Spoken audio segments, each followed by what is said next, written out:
going back to Job.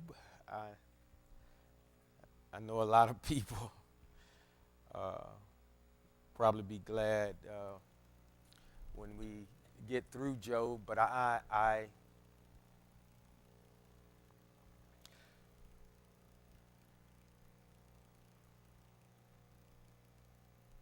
there are a lot of lessons in Job about uh, giving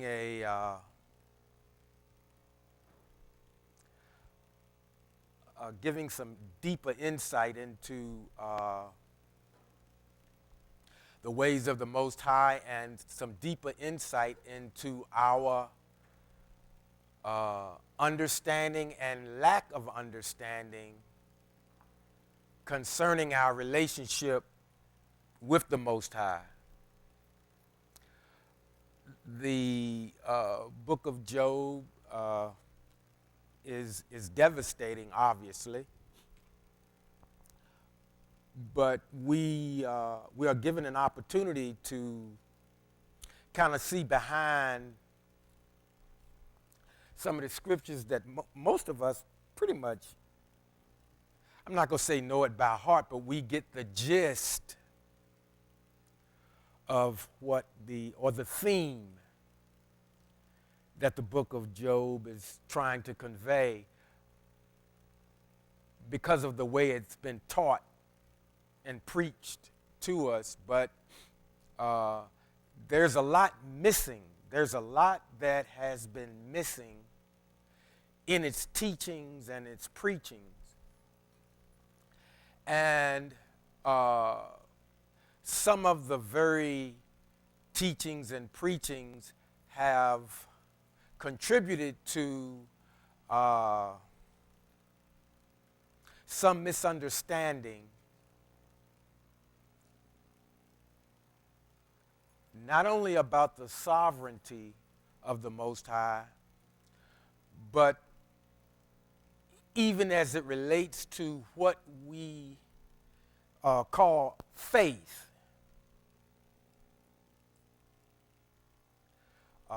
If you remember early on, the Most High was talking about Job, and he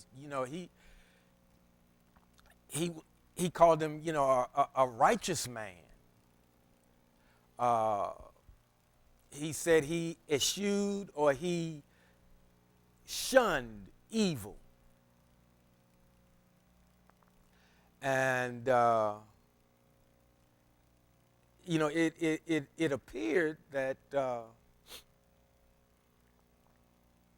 he was held in high regard, and I'm not saying he wasn't.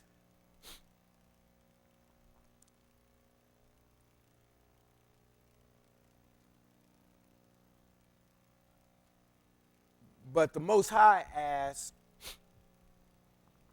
a member of his creation, have you considered my servant?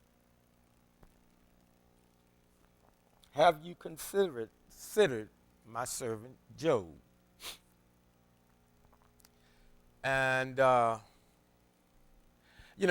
we've heard that, and most of us, it just kind of,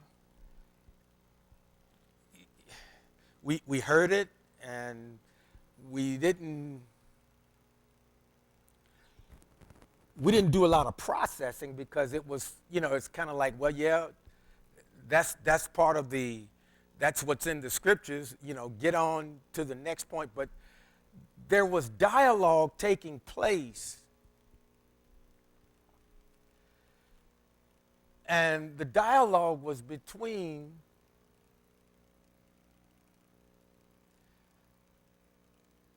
the adversary and the Creator.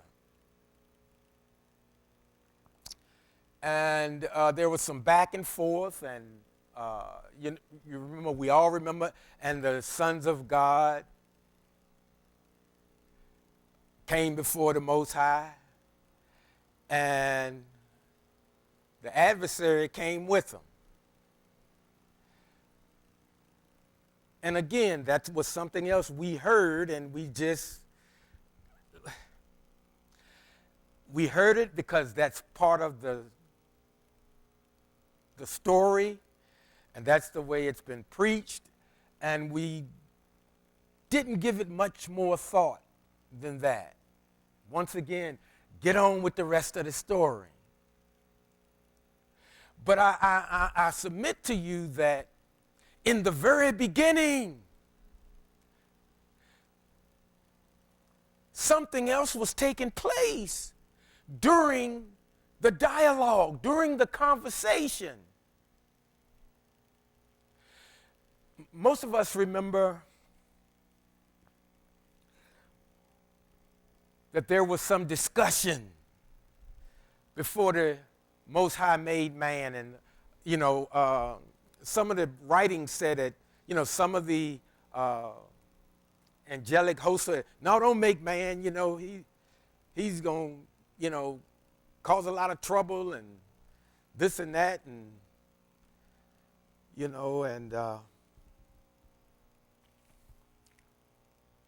once again dialogue took place. The Most High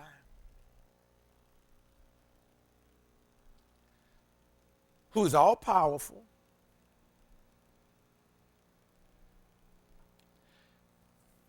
he's the only entity that can step out on nothing and create what we all see and experience today.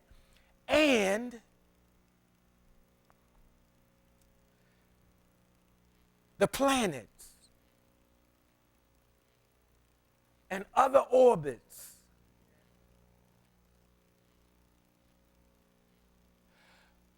but and again, I too am a part of this creation. So once again, I'm not standing before you as if I have some special relationship with him or some deep understanding.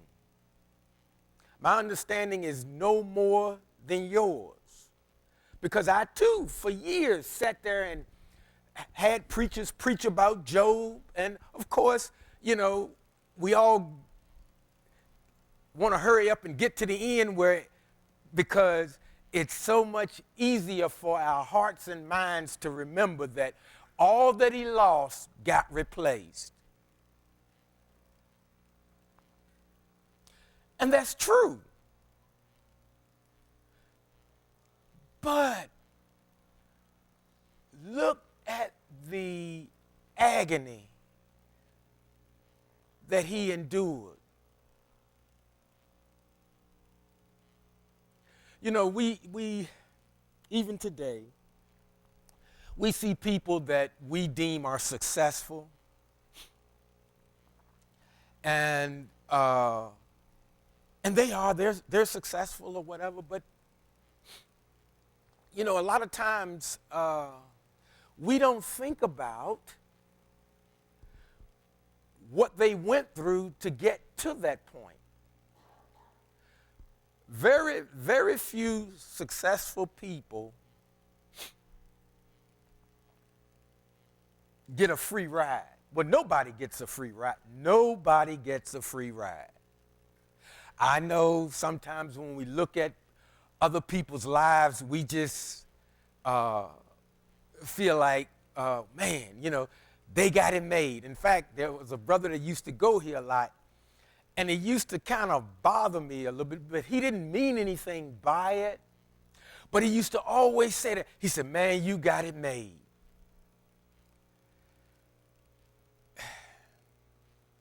And again, I wasn't troubled because, again, oh, my spirit was troubled. No, none of that stuff.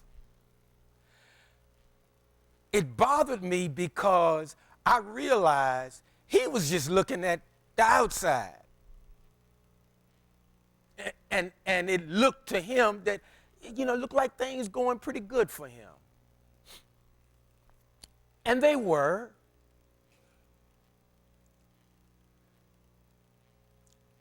And I made that statement not to promote myself. I made the statement because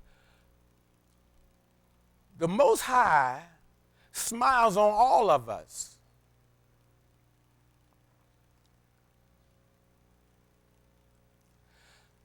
And the mistake most of us make is we tend to compare ourselves to someone else.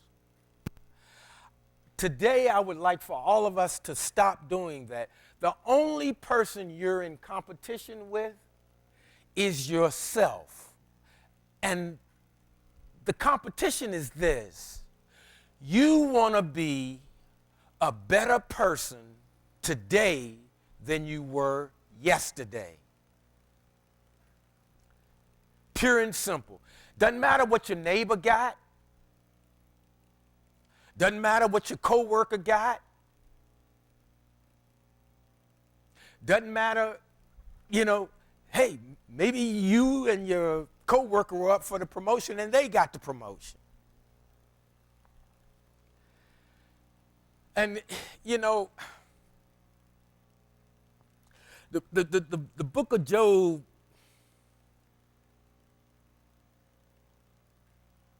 the book of Job forces all of us, if we look at it objectively, it forces us to look at ourselves. I mean, now that's a guy, what else, what other tragedy could have befallen him?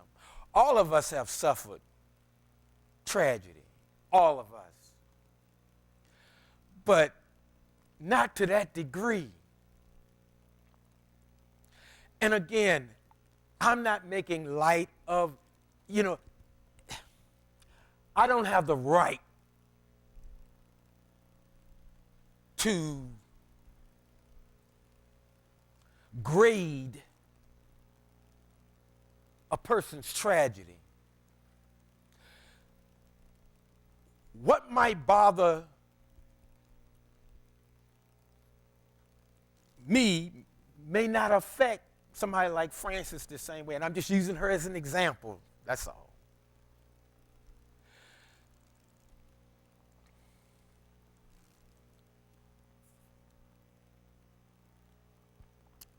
When things aren't going well in life, what really is our attitude toward the Most High? Something to ponder. You see, all of us can do well when the sun is shining. And everybody in town thinks, oh man, Alan, again, this is just an example. Alan, good guy. Alan is a good guy.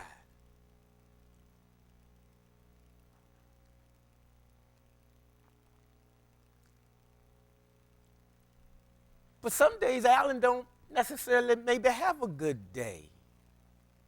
Is he allowed to have a bad day? Yeah. Does he always have to respond correctly when he sees one of his fellow church members? Does he have to? We would like him to. But why would we like him to? Because, again, we've been taught that believers, we all ought to be, of course, cordial and pleasant and loving and kind to one another. But how are we to be to one another when things are just flat rotten? Doesn't that person deserve some space? Or do they have to always say the right church thing in the right church setting? Are believers never allowed to say, ouch, or Father, I hurt, or Father, this stinks? Oh, I wouldn't say that. Why not? And if you wouldn't say it, don't say it. I'll say it. And I'm not being irrelevant. Folks, what I'm trying to get you to see is pain, discomfort is a part of life.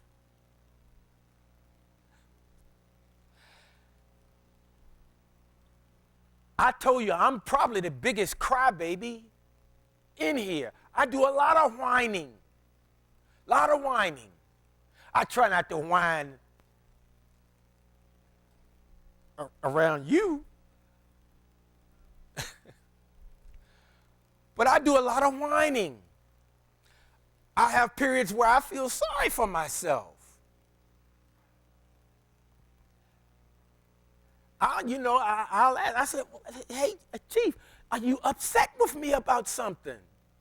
Can we talk? Father, can we talk?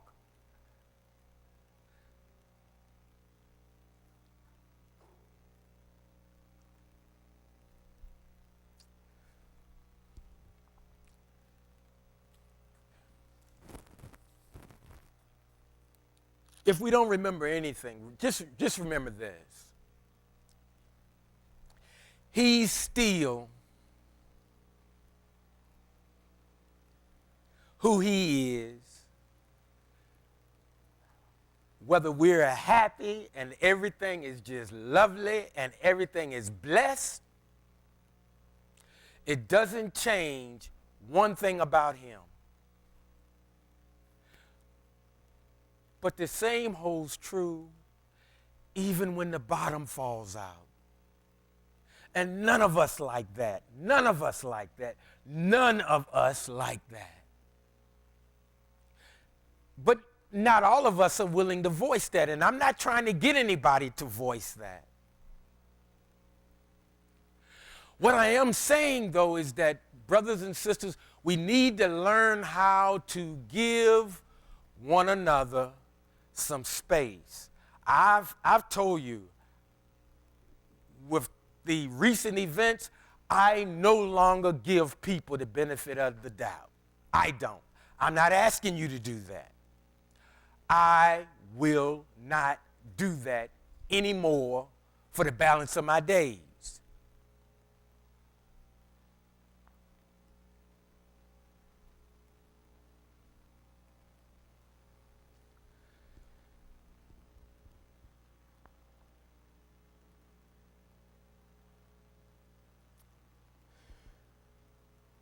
The Most High, he loved Job.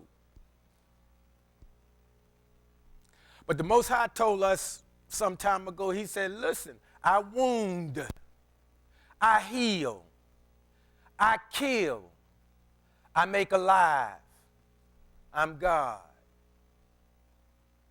Now, I've heard that preached, or I've heard that said in church, but not often, because that doesn't preach as well as some of the other stuff that leadership likes to expound upon.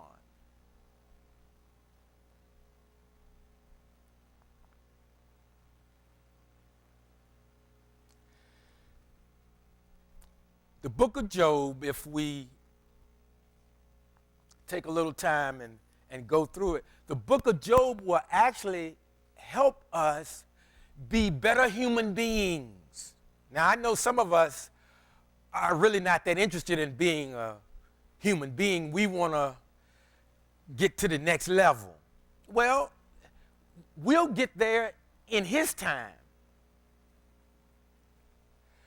Right now, we're here on earth, and we have some assignments to do. And we've been given rules and we've been given instructions on how to navigate through life as a human being. As a human being. You know, sometimes things get so bad, we say, a lot of us will say, hey, Father, beam me up, get me out of this. And I would imagine, we read the last time I had the pleasure of being here before you, Job felt, he said, man, I wish with all of this that has befallen me, I wish I had never been born.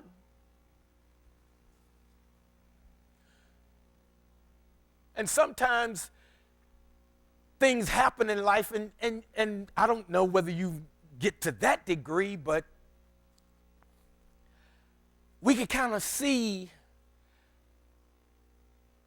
how a person might feel that way, even if it's just for a moment. And that doesn't mean that they don't have faith. That doesn't mean that that's a negative confession. That doesn't mean a whole lot of stuff that we've been taught. That doesn't mean that he's given his or her allegiance over to the adversary.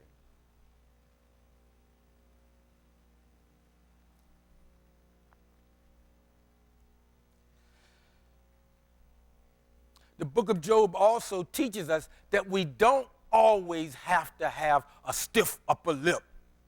You know, most of the guys in here, for a long time, when we were coming up, you running and something, you fall, or you playing football and you get hit, you better not cry. That's what, the guy, no, man, no, man, take a knee,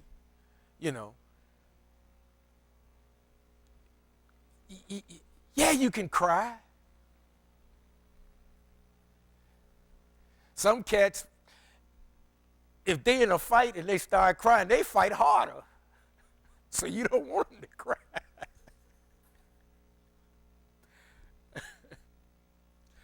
But saints, we've been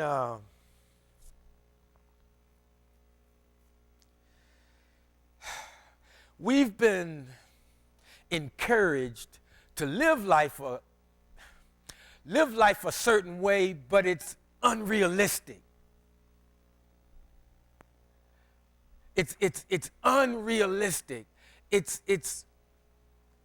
plastic.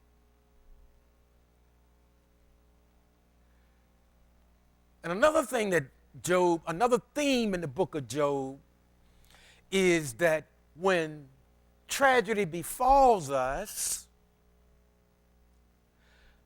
some of us that call ourselves brothers and sisters, we're thinking they must have done something. See, we think we have to give an explanation for everything the Creator does. And I'm here to tell you, we don't have the aptitude to do that. I know some people consider themselves apologists. An apologist is somebody that will always plead your case. He doesn't need an apologist. We do.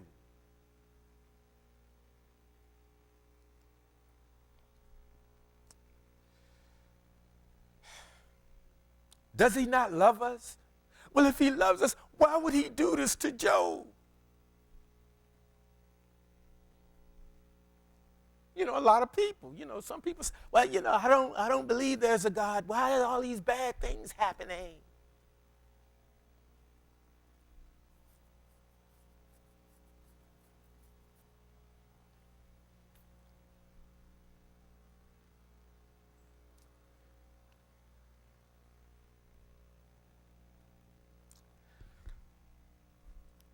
Let me read a little bit.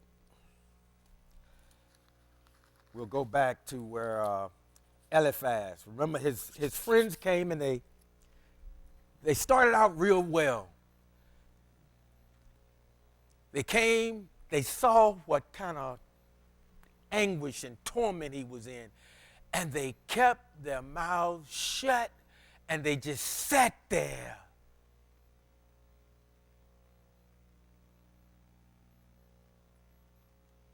They didn't come in spraying incense and beating their tamarines and, going to chase the devil off and all of that stuff that we've been taught. And they sat there and they empathized with that brother.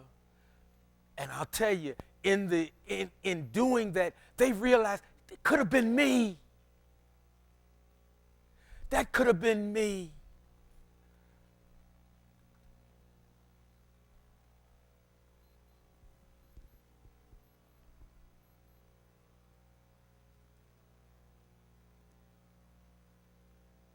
we it's almost like we don't expect, it's almost like, well, we don't get to have bad days. Yeah, we do. We do. Believers have bad days. And it doesn't mean that you've fallen out of favor. Sometimes because you're in favor, some stuff happens. I'm not saying that because he checked with me and he said, well, Barry, what do you think about this? I'm not saying it that way. I'm saying it because in looking at the scriptures, he does as he pleases. See, sometimes we forget we're here for his pleasure. We are here for his pleasure. I said some time ago, I said he likes to watch. I wasn't being irreverent. I wasn't. He likes to observe. He likes to observe to see how well we walk out his teachings and instructions. That's just one reason. I'm sure he's got a million. With my puny brain, that was one that came to me. But again, he didn't ask me, what do you think of this? But there was dialogue when he was going to make man. That's interesting. When the sons of the Most High came to present themselves to him, another part of creation came also. And again, I always say, with the way that we've been taught, why didn't he just take a lightning bolt and throw it at him and, poof, that'd be it?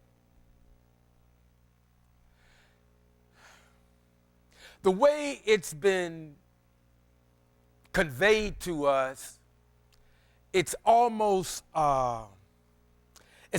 like a cartoon, which doesn't do it justice.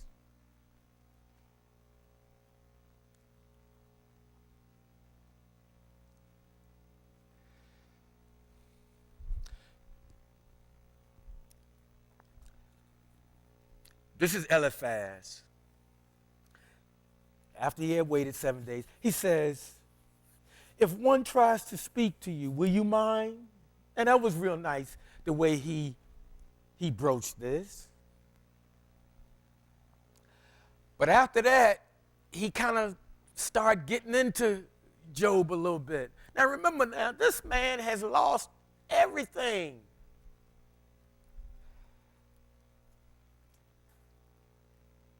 He says, yet who could keep from speaking? You have given moral instructions to many. You have firmed up feeble hands. Your words have supported those who were stumbling, and you have strengthened the weak-kneed.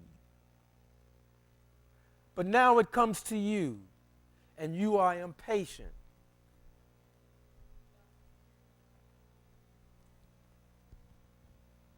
Again, when unpleasant things happen in believers' lives, we don't get to be impatient. We don't get to say, ouch. What is wrong with us?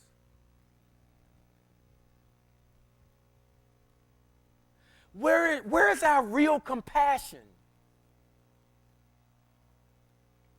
Even the COVID thing.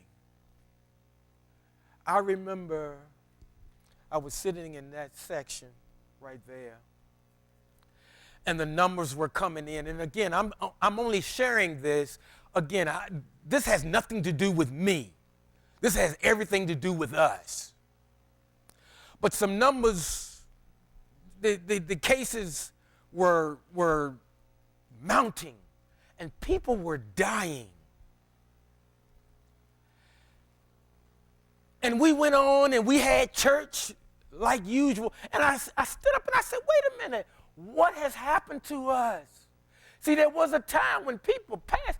Believers used to mourn. We used to care, but we had become almost numb to it.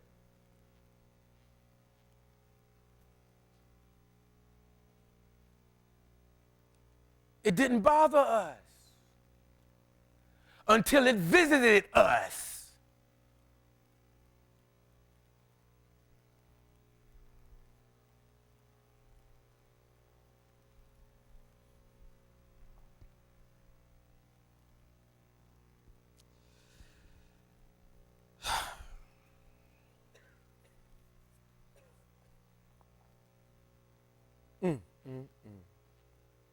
But now it comes to you, and you are impatient. At the first touch, you are in shock. What kind of friend is he?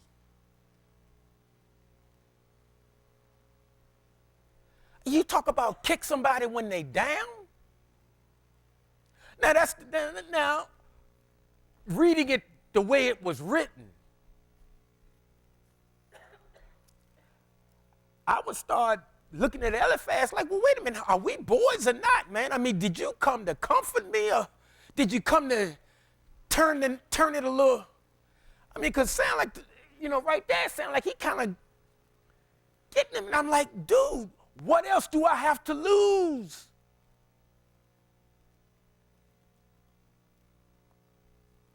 Why am I ding-donging on that? Because, see, some of us react the same way.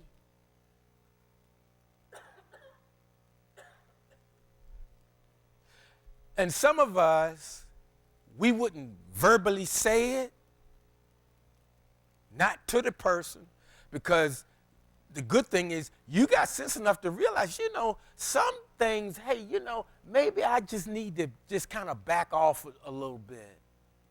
And you should. We don't know each other well enough to say some of the things that we have said to one another. Just because we go to church together.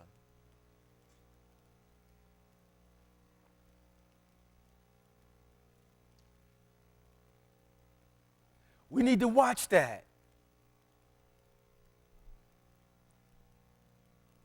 Now, obviously, Eliphaz felt he knew Job well enough to say this. Eliphaz felt that, but, it might have been good if he had. Well, he did ask at first. He said, if one tries to speak, will you mind? So he did say, well, hey, but my goodness.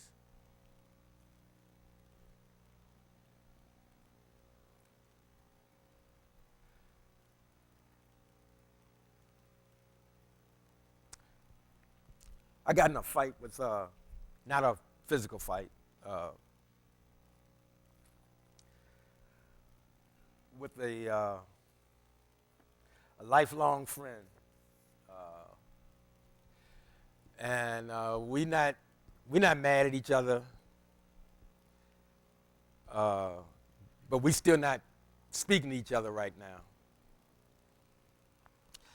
And I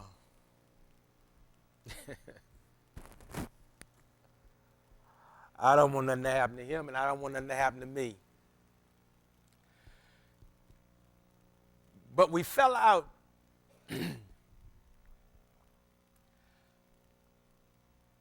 because of something that was said. And I'm sure he felt he knew me well enough to say that. And I felt you know me well enough not to say that.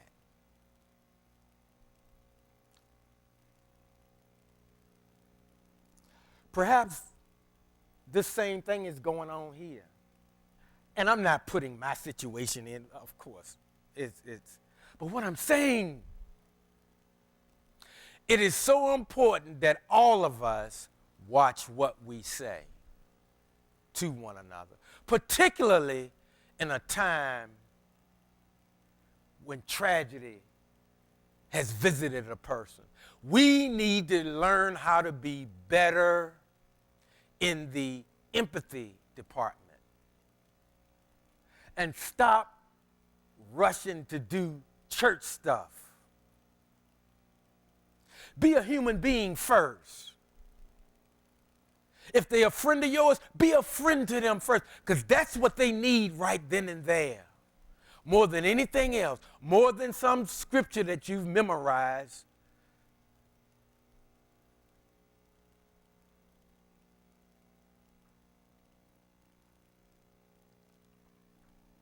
Let me go a little further.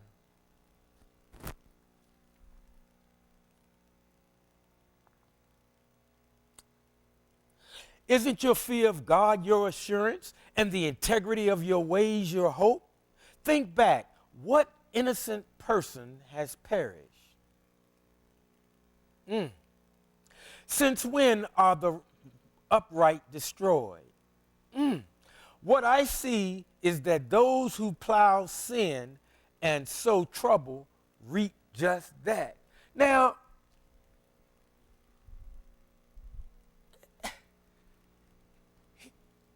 he basically asking Job, what'd you do, Job? Let me read that again. Think back. What innocent person has perished? Since when are the upright destroyed? What I see is that those who plow sin and sow trouble reap just that. That's a cruel thing to say.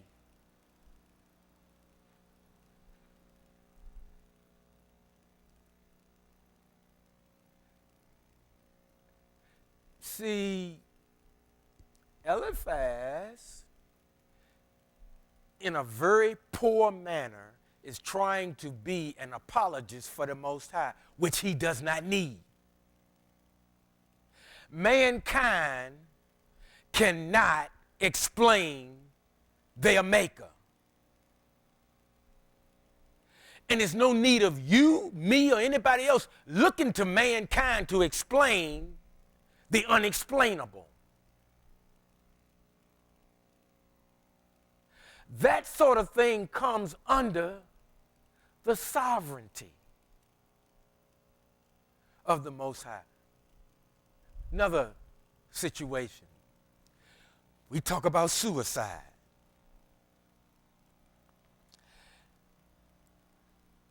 And somebody said, well, you know, if they commit suicide, they're going to hell. Where did they get that from?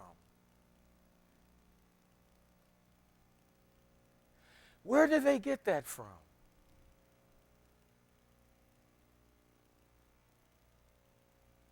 It's not their call.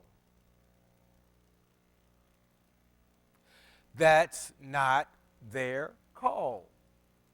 I'll tell you, it's a lot of stuff we've been taught that's not accurate.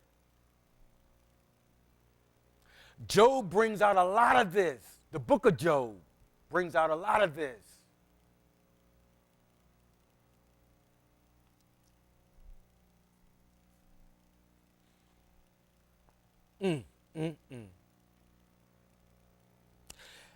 At a breath from God, they perish. At a blast from his anger, they are consumed. The lion may growl, the king lion may roar, but the old lion's teeth are broken. So the lion succumbs from lack of prey, and the lion's cubs are scattered.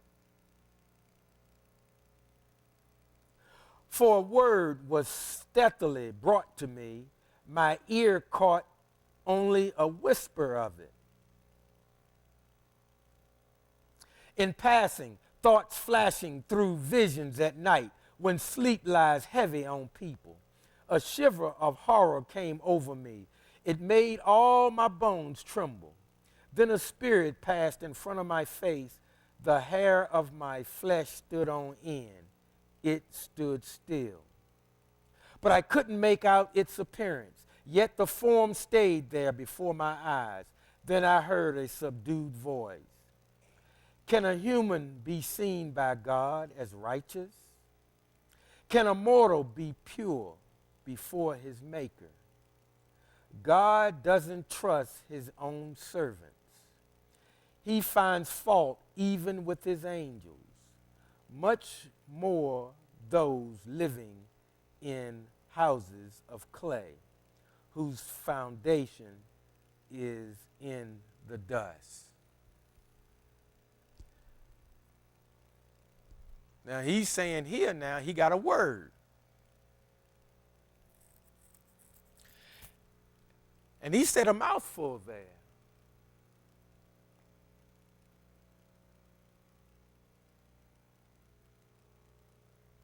Now that was still, where's the compassion? And maybe to him he was being compassionate. But don't answer, but would any of you say something like that to somebody? I would hope not.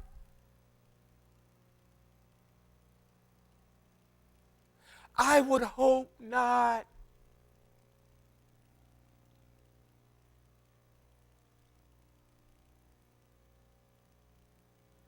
It's almost as if what little heart he had left, Eliphaz just kind of stepped on it. Why would he do this?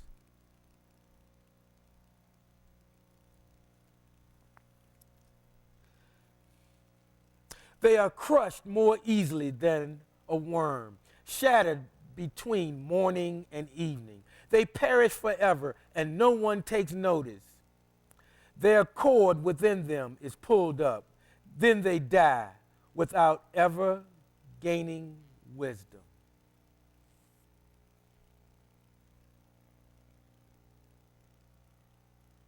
Call if you like, but will anyone answer?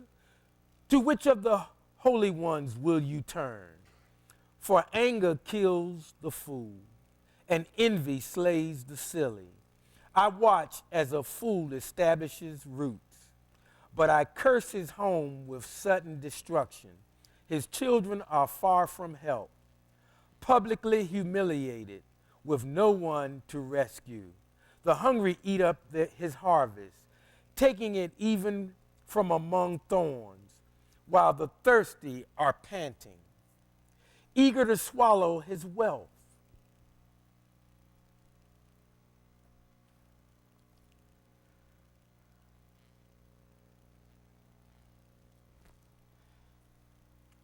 For misery does not come from the dust, or trouble spring from the ground. No, people are born for trouble as surely as sparks fly upward.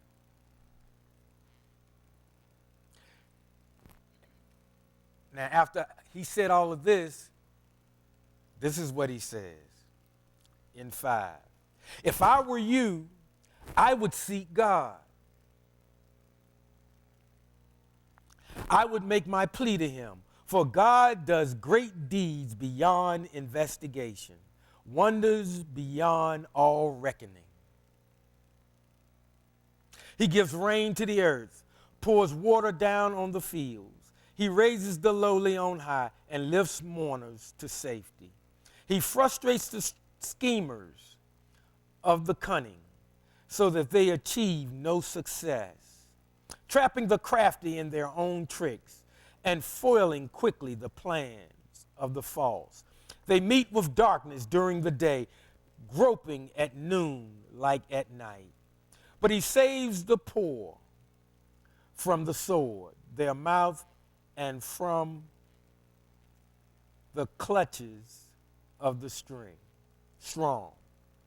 But the poor can hope again, and injustice shuts its mouth. How happy the person whom God corrects. Oh.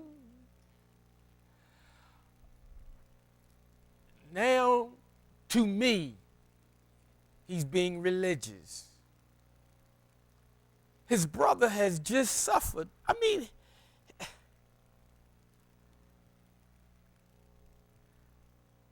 I start wondering, well, is Eliphaz a friend? Is he saying these things to comfort Job? You know, I hope none of us have been that type of friend.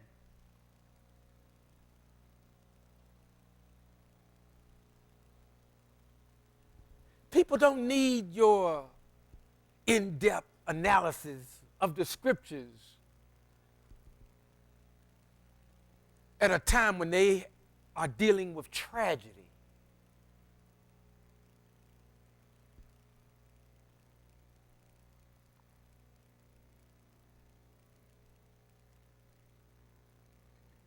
We have forgotten how to just be a decent human being.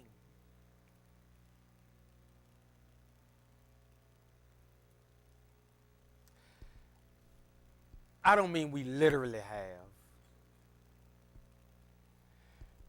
But we've said a lot of inappropriate things at inappropriate times and thought it profound, thought it was deep.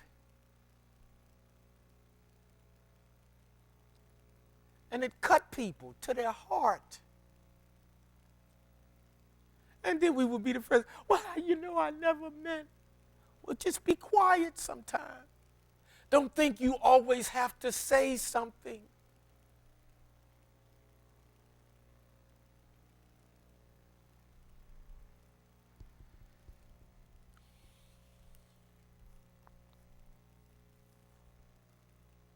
Mm. Mm.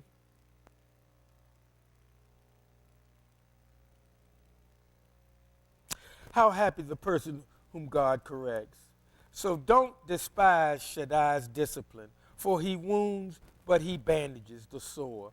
His hands may strike, but they also heal.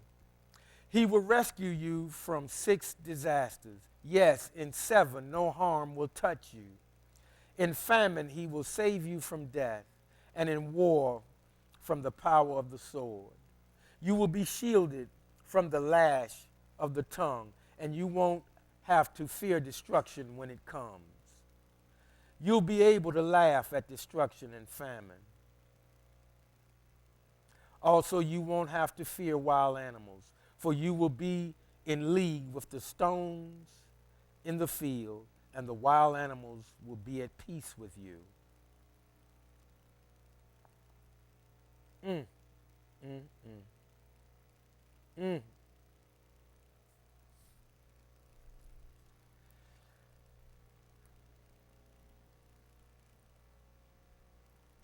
Job listened to all of that in the state that he was in.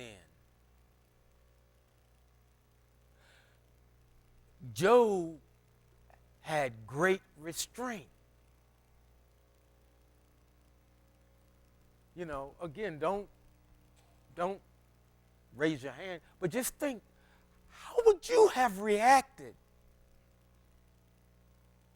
I know honestly, I would have reacted horribly.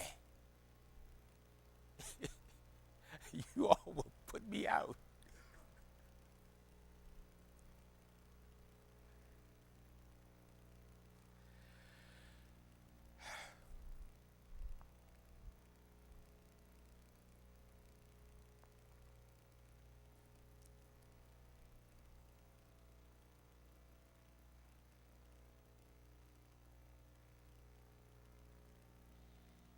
Mm.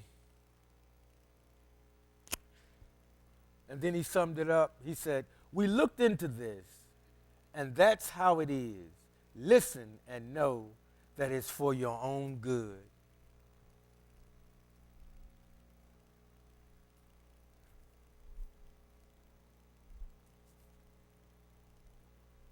It's for your own good. Again, you know, sometimes people, not meaning to, but self-appointed apologists, will tell somebody in a time of tragedy that what happened or what befell them is for their own good.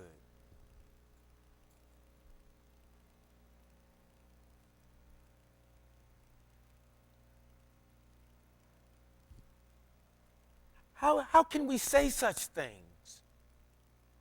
And again, think it profound.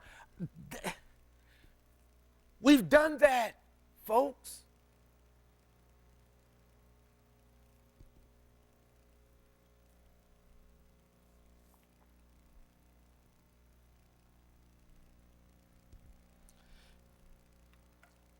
You know,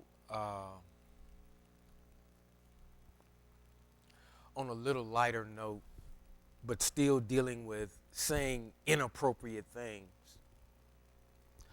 All of us have been in situations, might have been on your job or maybe in a group, uh, and someone may bring up a situation or whatever that they're dealing with, and they share it, and they would like either some counsel or something of that nature, or just some idea of which way to go or how to handle a situation. And inevitably, somebody would speak up and want to give some counsel, and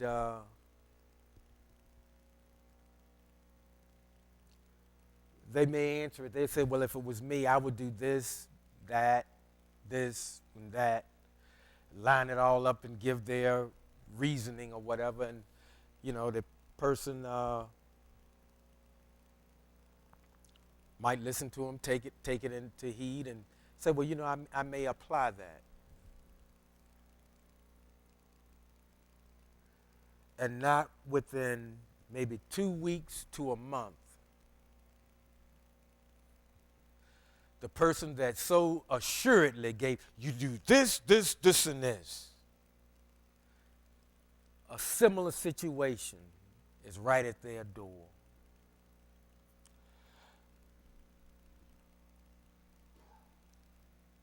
And the amazing thing is, when it's you, all of those automatic answers that you had for somebody else, at that very moment, you realize it's not worth 15 cents worth of nothing.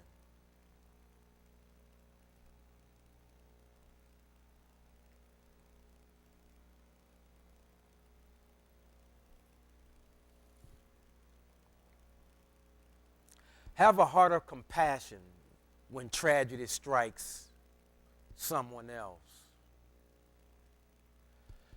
Because when it visits you, you will want compassion. Not a lecture. And even at that time, you definitely don't want to hear it's for your good. It's hard to see that. And you know what? In the end, it might be.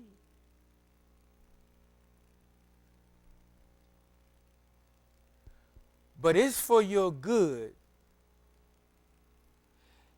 We probably could take it better if it came from the Creator,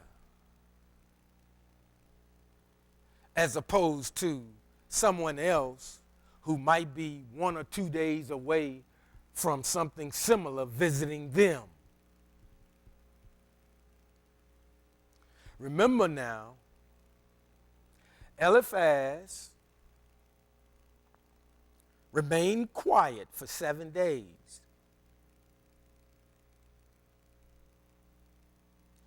But man, when he opened up to his friend, that was kind of tough.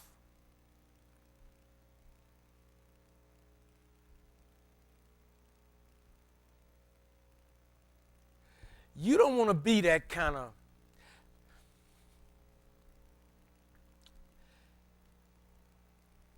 again, let's practice in 2023 being better human beings first.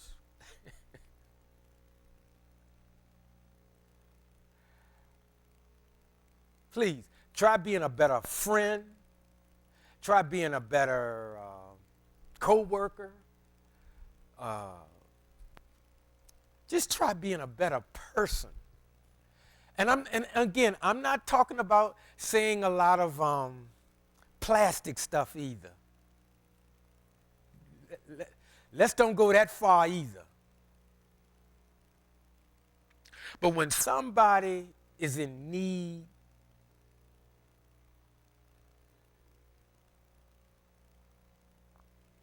of compassion and empathy, give them you, okay? Not your knowledge of the scriptures, because it makes you come off as almost mechanical or robotic, not human. Now, some of us are stretching for something else, and we'll get there in his time, but right now we're all here. So let's deal with one another in this dimension. I wasn't fussing. I love you. I really do. But my hope and my prayer is that by the time we are through re-looking at the book of Job, we'll be closer together for real. Closer than church members. Closer in learning how to really interact with one another. For real. God bless you. I know it was tough. I know it was tough. I finished 2 seconds early, Reg, 2 minutes.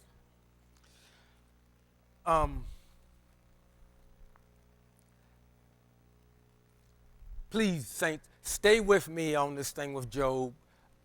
I know it sounds like a downer, but I'm telling you, there's some good stuff in this, and it'll help all of us personally. Personally, because so many of us have had some ugly stuff happen in the last few years. And I'm not saying that more has to come, but I'm saying I'm hoping we respond better and that we're really there for each other in the capacity needed. That's really what I'm getting at, because that's what it's going to take. We're going to have to bond, and we got to kind of be a little quick about it. We can't keep doing what we've been doing. That's not going to get it. That's not going to get it. And I pray that we will get to a point where we get each other for real. We're going to need each other. We are going to need each other. But I don't want to be an Eliphaz to anybody. I don't. I don't. I mean,